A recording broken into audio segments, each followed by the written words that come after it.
Oh my. Well, a major winter storm is, well, still going on, but it will, I promise you, will exit the Northeast in short order, or at least at some point during tonight. Meanwhile, we've got winter storm warnings, flood watches, and strong winds in the west across the deep south. We're all freezing to death down here as we have freeze warnings for a second night in a row. And who is this mystery person riding a snowblower and shoveling snow off the pavement today? We'll reveal that mystery person tonight on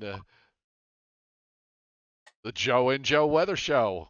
I guess he Did missed you his expect me to cue. say something? Brought to you Did you? by Omni True Value Hardware at 1226 North Wellwood Avenue in West Babylon, New York, in southwest Suffolk County on Long Island, serving the entire New York, New Jersey, Connecticut tri-state area. As we are making the transition over from winter to spring, they've got topsoil, sand, and mulch, and you might even need some salt because of the wet roads out on Long Island that are freezing up in some places or will be during the overnight period. 631-756-1125 is the phone number. Nowhere can you find better prices, and the website is Omni True. Wait a minute. Let's do it all together now. OmniTrueValue.com. Do I look? so. Do I look like I'm a little different tonight, Joe? Oh, you do. I mean, first off, if you moved over just a hair to your right, Mm-hmm. you would have it in you'd have it in no the other way. You would the other way. No, I want the halo over your head. You'd have the halo over your head, angelic as you are.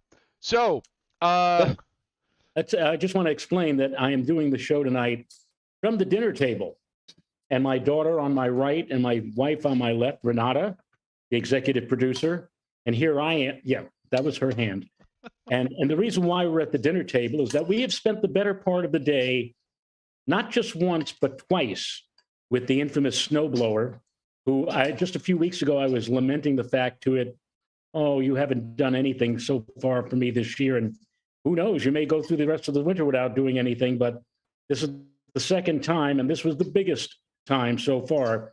10.8 inches here at the home base, Joe, and it is still snowing. yeah, I have the picture up of you pushing the snowblower there on the screen, and yeah, pretty impressive. Uh, it Joe, this is what happens with upper lows. We've been talking about that upper low the last couple of days, moving across southern Pennsylvania and off the central New Jersey coast, and you get to that band that's usually 40 to 120 miles north of where the upper low tracks, gets hammered with snow. Well, that's pretty much what happened. And the other thing is, and we should emphasize that your amount is impressive. And actually, Sal Patchy, who's in North Putnam County in Kent, okay, he had 19 where he is. He put it up on No, the this is not a chat contest. board. This wasn't a contest. No. I understand, but my point is that there's a lot of variability in terms of who got what as far as amounts are concerned. And there were folks, in North Jersey, for example, in Morris County, there were people, parts of Morris County hardly saw anything. Other parts of Morris County got 5, 6, 7 inches. Again, all depending on elevation. Same for Sussex County. You could almost go from one town to the next and find different snow amounts. But nonetheless, there were more than enough places that got above 6 inches, and also more than enough places that got double digits. Well, I'll tell you what happened with me. And I tell you, we had up until midnight last night, the rain gauge registered 0.56 inches of rain. And I said to Renata, I said, ain't no way in the world that we're going to get any kind of accumulation unless, as Joe, were correct, and we somehow ended up under the comma head and got some intensity out of this. Well, sure enough, 12:35, Perry Mason, one of my favorite late night shows, came to an end. I didn't particularly like the. Which episode was it? Oh, this was one of the This was season 4. Okay. I forget the name and I forget the overall. Joe, you're asking me questions here. My mind is totally discombobulated right now. What was Della wearing? Okay, go on. 12:35, the show ends. I look and I see the Twilight Zone, and it wasn't a particularly good episode, at least for me, not one of my favorite. So I said, okay, I'm going to bed. And at 12:35, shut everything off, went to bed. 2:05 a.m., I wake up and I look out the window of our bedroom, and the deck is covered. It is completely white, which is expected because, as I said, the first thing that is going to accumulate snow on are the colder surfaces like wooden decks, car tops, trees, grass, and everything. What really was surprising, though, was when I went to the other side of the house, looked out, and saw the driveway was completely covered. And I said, "You gotta be kidding!" And then it threw your whole plan that you talked about last night. Threw it completely out the window. yes, absolutely. But you know what? I looked up and turned on the floodlights around the house. Joe, the snow was coming down moderate to heavily, but also the snowflakes were about the size of quarters and half dollars. Some of the biggest snowflakes I've seen in a long time, but coming down at a very intense rate. And I said, well, no wonder everything is sticking. I mean, look at this. It's pouring down snow. Pretty And much. a lot of the models were alluding to the fact that we were going to have a burst, if you will, at around 2 a.m. And in fact, the F-Gen corresponded to that very, very well at the 700 millibar level, corresponding to the fact. And it actually petered out to almost nothing by 6 a.m. We were kind of like in a hole, though. And then wrapping around the low was another surge of snow. Yeah, I saved a radar, so I'll bring that up. Hang on a second. Keep going. We had a couple of bands of very heavy snow that came rolling through during the daylight hours. And now, right now, as I speak to you, at about 7:45 in the evening, it's still snowing, but teeny, tiny flakes. But the temperatures held all day long at 33 degrees. Now they've dropped to 32. And in spite of the fact that these are teeny, tiny little flakes, we were just out there. We blew off the second round of snow, scraped and everything, turn around, and it was like, oh, guess what? We already have 1/4 inch back on the driveway.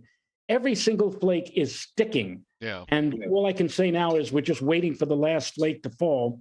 But that's how it was up here in Putnam Valley today. I saved the radar from the loop from 3:30 this afternoon because it really shows what happens in these big storms. You get banding, and if you look at where the radar echoes are, the low center at this point was sitting probably somewhere north of Cape Cod. There was actually another low.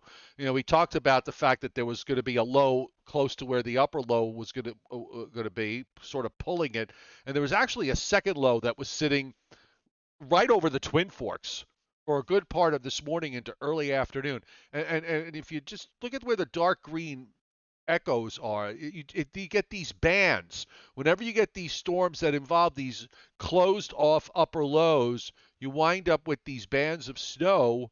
And if you get into those bands, you could snow pretty hard. And sometimes those bands can sit over an area over several hours or more. But if you're on either side of that, you're not seeing very much. So at this point, at 3:30 in the afternoon, for example, if you were in New York City and into northeast New Jersey, it was and also in Orange County at that time, you were in a hole. And then there was a band that ran through northeastern Pennsylvania, north of Scranton, because Scranton only got 3 inches out of this. Anthony Orr sent me a message about that.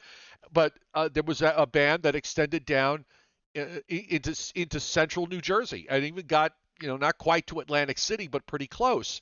Now, a lot of this didn't stick that was down in New Jersey, for example, in central and south Jersey. Few areas reporting minor accumulations. For some of those areas, it might have even been the first snows that they saw pretty much all winter. But when you get these situations where you get these upper lows, when they track to the south, and in this case, it tracked pretty much right along the border of Pennsylvania and New Jersey, or just north of there. You set up for your heaviest snows in an area that runs about 40 to 120 or so miles north of the low center. Sometimes it could be wider than that. In this particular case, the big snows went all the way up into the Adirondacks, into Vermont and New Hampshire, into the mountains of Vermont and New Hampshire, where there were a lot of areas that had 20-inch plus amounts. But the one thing, at least along the coast of Long Island, I'm going to get rid of this radar loop, and then I'm going to just go to the current one. Let me give this a quick refresh so we can see what's going on. And, we're kind of getting close to the end of this, where there's still some heavier snow in Suffolk County on Long Island. That's beginning to start to thin out. There's a steadier snow in southwestern Connecticut. That's beginning to thin out. There's still some bands of snow up around the Albany area on either side. Of course, you have snow going on in the eastern half of Massachusetts. Boston's changed over to snow after getting a ton of rain early in the day. All of this now is going to start to pull away in the next couple of hours, and the whole general western part of the area here is starting to weaken out. But take a look at these. I got the snow amounts, at least the map. Where did I do with it? It's here somewhere. There it is. So this is from the National Weather Service in Albany. And this was as of 3:53 p.m. This afternoon. And I mean, some of these numbers, very, very impressive. Up in the Adirondacks, you had a 31 print. I don't know what spot that is. I know that Saratoga Springs, as of this morning, had about 12. So these numbers are going to get updated.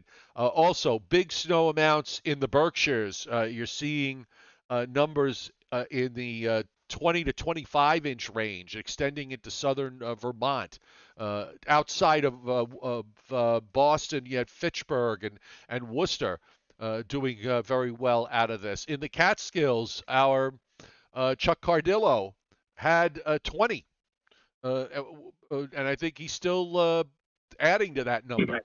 But again, the southern end of this, if this had come at night, Joe, we probably would have put down a good 3 to 6 inches along the coastal areas. But that it fell. A lot of people said that that they had snow for 7, 8, 9 hours that was falling moderate to even occasionally heavy, and hardly any of it stuck because it fell in the daytime and the temperatures were sitting at 34, 35 Right. In most of the coastal areas. Right. And in fact, a lot of people who live down in southern Westchester, the Yonkers area, and even as close to me as Peekskill, all saying, wow, it's been snowing for such a long time, but we haven't had anywhere near the numbers that you're reporting or the numbers that you're seeing up in Putnam Valley. And again, what we have been saying since the weekend, Saturday, well, not Saturday, but from Sunday, one of the keys for this will be elevation. I am at 500 feet above sea level, and I've got so far 10 inches of snow. So I guess you could say that for every 100 feet that I was above sea level, I had an inch of snow. And that's the story. And a place that, again, was 900 or 1,000 feet above sea level to begin with, those are the places that are getting bombed with the heaviest of snow amounts. There were a few places on the North Shore of Long Island, by the way, in Suffolk County, that had picked up about an inch to an inch and a half by late afternoon. And considering that they got that last snow band, that heavier snow band is still sitting over parts of the eastern half of Long Island, I'll bet you we'll probably see a couple of places that wind up with the 2.5, or maybe even an odd 3-inch number will show up. We'll have to wait probably till tomorrow morning to get final reports.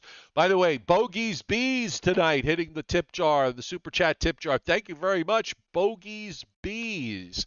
And a big hello to everybody. Forgot to say it at the beginning. Welcome to everybody on the chat board.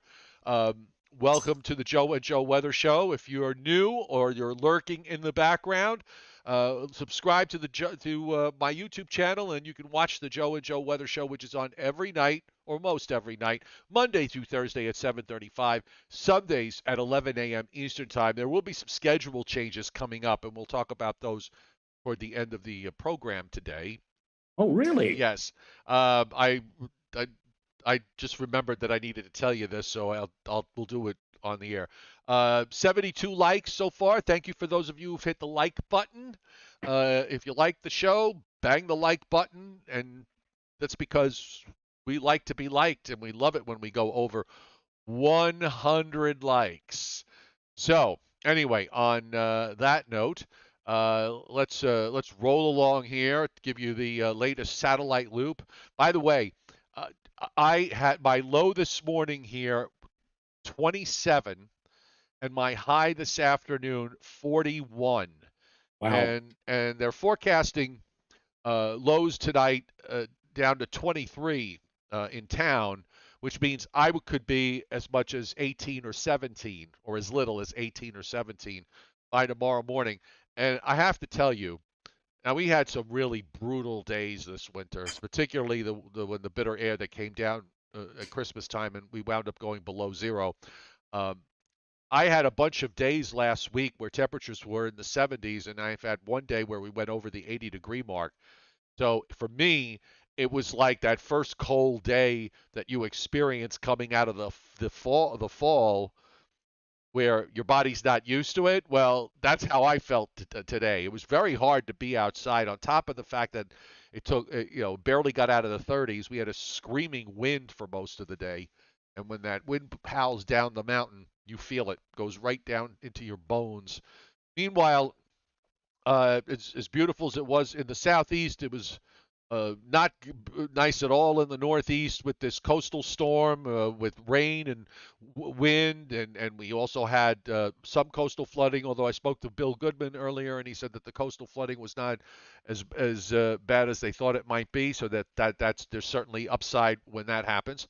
And meanwhile, you can see out in the west, the next round of endless moisture and rain and snow has moved inland. And there's more Pacific moisture coming and more storminess coming for the western part of the United States. Winter storm warnings up again for the Sierra Nevadas. High wind warnings, flood watches, flood advisories are up for much of the state, also for much of Nevada. Winter storm warnings peppering parts of Utah and western Colorado, western Wyoming, up into Idaho, and a number of counties in the great state of Montana, with the next weather system coming out. And as we said on the latest radars, will widen out. A few showers along the Louisiana Gulf Coast. While I mean, it's absolutely beautiful here today, sunshine-wise anyway, but not from temperature-wise. And you can see the moisture in the west in California that has come inland as the rains and snows continue there, and then the snows up into Utah and into Idaho. And that weather system is going to be heading for the Great Lakes in the next couple of days. While speaking of I see somebody on go the ahead. chat. I see somebody on the chat board. Rayo coins. That's a new one. Okay. Snowing on the Well, if he's Rayo coins, let him toss a few in the tip jar. I'm as subtle as a garlic sandwich. Well, hardly likely, Tom Contino, that he's a cousin. If he's in Massachusetts, I do not have anybody or any relatives, to my knowledge, who is in Massachusetts. However, there are a lot of Rayos out there. So there you go. Dry no go or dry and go. Thank you so much for hitting the chat board tonight. Super chat. First time, long time, 8 inches of snow, Pocono Lake. Nice, very nice. All right. Yeah, I'm amazed at I'm amazed at the fact that we spoke about variability, we spoke about elevation, and I'm and I think we did it probably ad nauseum over the last 3 days plus. And it's amazing how many people still didn't get the message. I'll come back to that in just a little bit. By the way, this is not Joe Rayo, but this is some person sitting, and Johnny Quest sent this to me. This is Bear Valley in California, and uh, you see it on one side what it looks like when there's no snow, and you see it on the other side on the right of Oh what my it God. looks like right now, with the man standing right at the top of that telephone pole or electrical pole or whatever it is. I wonder if that's Mr. That's McBeevy. I wonder if that's Mr. McBeevy. who's Mr. McBeevy? You're obviously not an Andy Griffith fan. I don't remember Mr. McVeevy. Who was It he? was Opie ran into somebody who apparently climbs trees because he's got special shoes on. Oh His yeah, no, I didn't see that episode. and he's got a metal hat, and he does a magic. He takes a cigarette and he puts the smoke in the hand and he makes it seem like it's coming out of his ear. Anyway, Opie tells Andy about this, and Andy's a little distressed because purportedly Mr. McVeevy also gave him money for ice cream. And, he's never supposed to take money from a stranger. And he doesn't believe that there's a Mr. McVeevy. But there was. So when I see somebody all the way up near the top of a power pole there. Actually, it's not a power pole. The folks on the chat board have corrected me as I look closer. Yes, it's a ski lift. But he's still at the top of the pole. I mean, that's got to be, I don't know how many feet up in the air. Well, Joe, how much snow have they been saying California got? I mean, I know he's at the very top. That's amazing. I would have bought it. I would have bought into that. Yeah. All right. Let's take a look at where we're going over the next 7 days. First off, let's look at WPC's 7-day rainfall forecast. And actually, we're going to catch a break in terms of actually liquid precip forecast. I keep saying rain. But it's liquid precip, and it's actually less than a quarter of an inch in much of the area from eastern Pennsylvania to to central New England down into northern Virginia. At a couple of tenths to maybe at most a quarter of an inch. You have to get down into North Carolina. You start to get into the 3/4 of an inch to an inch, and across much of Georgia, back through the Gulf states and into East Texas, we're talking about 1.5 to maybe as much as 2.5 inches in some places. Up and down the West Coast, a little bit less because a couple of storms have come in over the last few days, so we still are showing several to many inches of precip for the Sierra Nevadas. Not all of that is going to be snow. Lower elevations are going to see rain and a ton of it, and also some heavy rains of several inches in Southern California. The probability for at least 2 as this winds down, it's mostly up into interior New England now as the storm begins to pull away, and also we have high probabilities in the areas in the northern Wisconsin, northernmost Michigan, including the Upper Peninsula and northeastern Minnesota. And then we come up with some higher probabilities back into Montana, western Wyoming, snaking down through Utah, western Colorado, and of course the Sierra Nevadas in California. Now, where are we going with all of this weather-wise? Well, we'll take a look at the latest GFS and see what adventure it takes us on. Tom Contino's already asking, when's the next storm? Well, we'll see. So, you know what? Let's do the upper. Let's do the upper. Honestly, I really hope this is the last one. This one, I guess because I was not having anything to do during the winter time, and doing it now, I kind of want it to be over with. It was just a struggle through January and February, not having at least a couple of storms to talk about. This one has emotionally drained me. All right, so the upper low lifts out. And as that pulls out, a new upper low forms in the western lakes, but this one is not going to be diving down into Pennsylvania and off the Jersey coast. This one's going to swing across the Great Lakes. and that'll bring a cold front with some showers here, probably on Thursday. Oh no, I'm sorry, my timing's a little off. So so here comes that upper trough. I got the right. Yeah, this is heading into Friday, which is St. Patrick's Day, and then we've got this trough swinging through over the weekend. Then that lifts out. Still a little bit blocky up in the northern latitudes there. This is the season when you get into the spring months, you start to see cutoffs, and if you take a look here in 10 days, you've got three of them. You have one that's supposedly near Bermuda. You've got another one that's in Minnesota, and you've got another one off the West Coast. You start to see more and more of these cutoff lows in the springtime, and Joe, it makes it problematic going forward because instead of having a nice even west to east flow, you've got these cutoffs. You've got a number of different systems, jet streams running all over the place.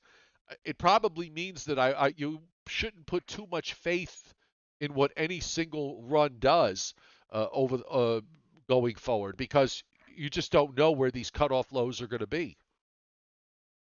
That's absolutely true. And the funniest thing I've seen on the chat board to this point is King James II, who's saying, "What do you mean another storm coming? Half the area didn't get 1 inch from this storm." Right. Again, variability. I had to tell this cursed wretch on Facebook that the world did not revolve around her zip code. Oh boy, it was that kind of a day for me. I spent half my time blocking people on Facebook. It was so much fun.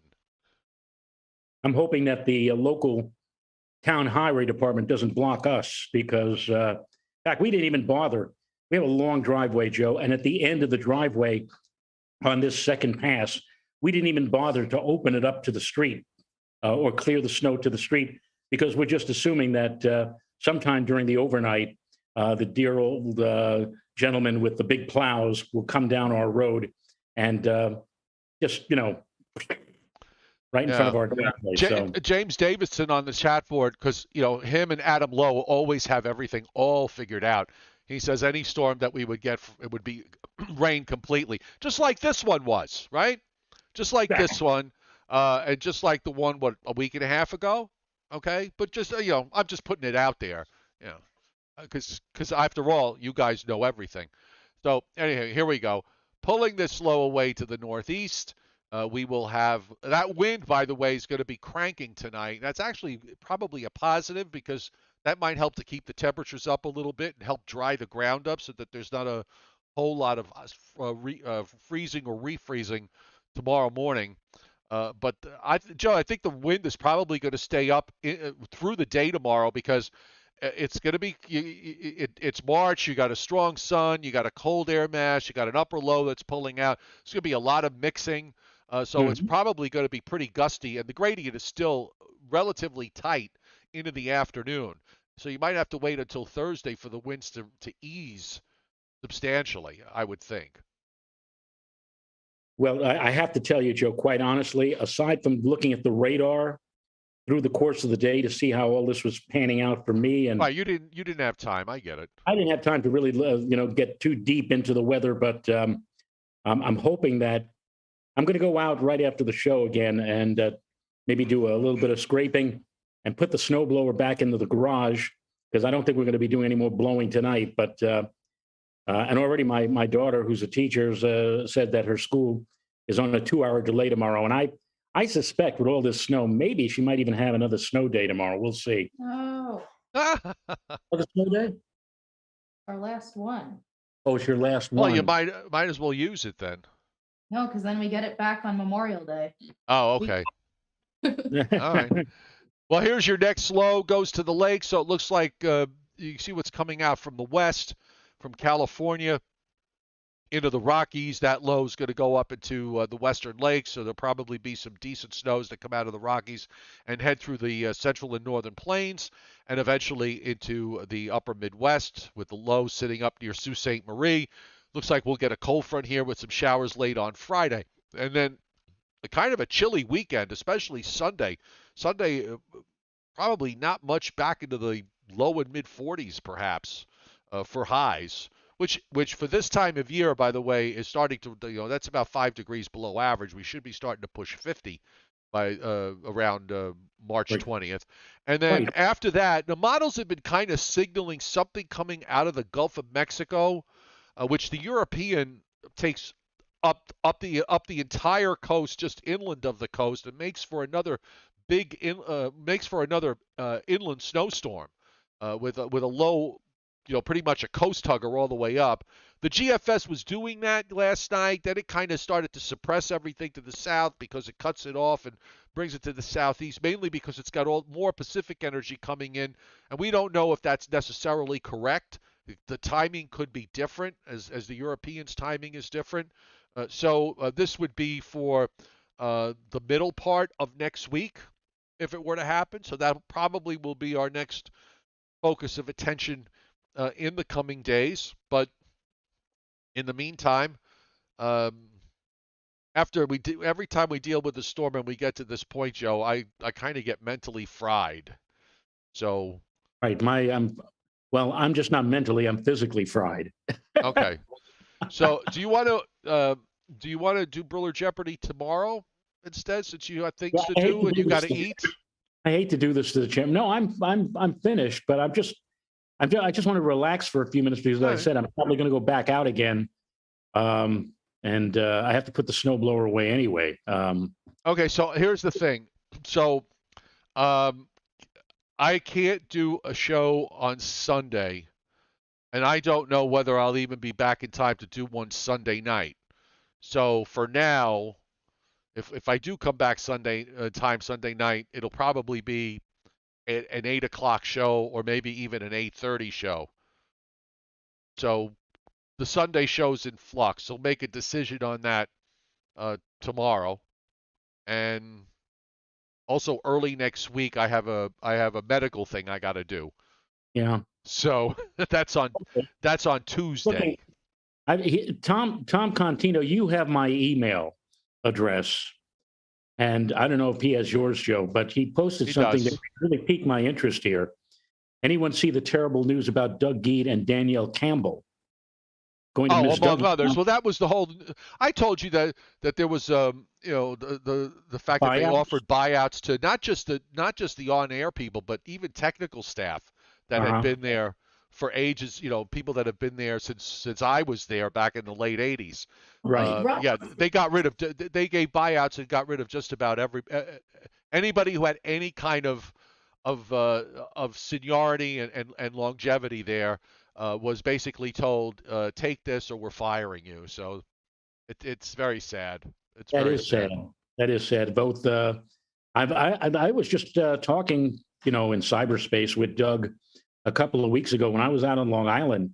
There's a place on the North Shore of Long Island called Millneck, and they have like a wonderful apple festival right around Columbus Day weekend. And we always used to see each other. His wife, his son, Renata and I, and our kids. We had a ball, and I hadn't been in touch with Doug for a long time. I said a few weeks ago, I said, "You still go to Millneck?" And he said, "Oh, Millneck, I love it." So that is sad. Doug is one of the class people in this business, and it figures, the ownership that owns News 12 now. I mean, that's it, in a way. I'm shocked, but I'm not shocked. I'm not surprised. And Danielle too. Danielle Campbell, another very nice person. So. Oh yeah, great people. It's very sad. It's just, but that's unfortunately that's television. That's definitely television, TV news. No, it's a bunch of European hacks who came in, had enough money to buy Cablevision from the Dolan family, and then after out and out lying to them, saying we will continue your legacy of wonderful newscasts and television and whatever. No, the ink was no sooner dry on the contract, but everybody who was there, many, as you just mentioned, many of the longer term people were suddenly told goodbye, and that was that. Yep. All right, you know what, folks? Joe and I are both tired. It's been a long bunch of days getting to this point today, and you're especially tired because you had a ton of snow to shovel. I'm going to go put my fireplace on and watch a little television. So we'll be back tomorrow night at 7:35. So everybody have a great night. Thanks to those of you who hit Super Chat. Thank you for the 120 likes. We'll see you tomorrow. Night, everybody. Good night, folks.